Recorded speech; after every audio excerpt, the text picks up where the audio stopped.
জাতীয় নাগরিক পার্টি এনসিপির শ্রমিক সংগঠনের খুলনা বিভাগীয় আহ্বায়ক মোতালেব শিকদার গুলিবিদ্ধ হয়েছেন। দুপুরে সোনাডাঙ্গায় গাজী মেডিকেল কলেজ সংলগ্ন এলাকায় এই হামলা হয়। তার চিকিৎসা চলছে খুলনা মেডিকেল কলেজ হাসপাতালে। আতিয়ার পারভেজের তথ্য নিয়ে সিরাজুম মুনির শুভর ডেস্ক রিপোর্ট। খুলনায় জাতীয় নাগরিক পার্টির শ্রমিক সংগঠনের কেন্দ্রীয় নেতা মোতালেব শিকদারকে গুলি করা হয়েছে সোনাডাঙ্গা এলাকার একটি বাসায়। এনসিপি নেতারা জানিয়েছেন, আগামী কয়েকদিনের মধ্যে খুলনায় দলের একটি বিভাগীয় শ্রমিক সমাবেশ হওয়ার কথা।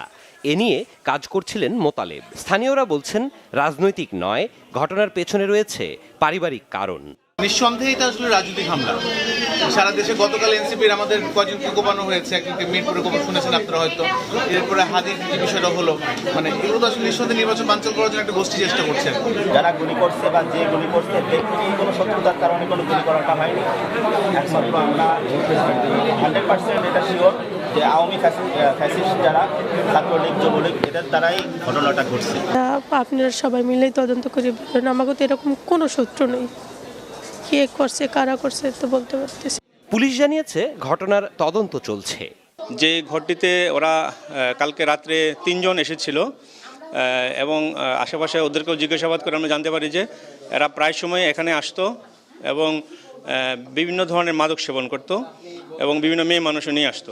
ঘটনার পর যশোর সীমান্ত এলাকায় নিরাপত্তা জোরদার করেছে বিজিবি। জড়িতরা যেন বাংলাদেশ থেকে ভারতে পালিয়ে যেতে না পারে, সেজন্য বেনাপোল সীমান্তে চলছে ব্যাপক নজরদারি ও তল্লাশি।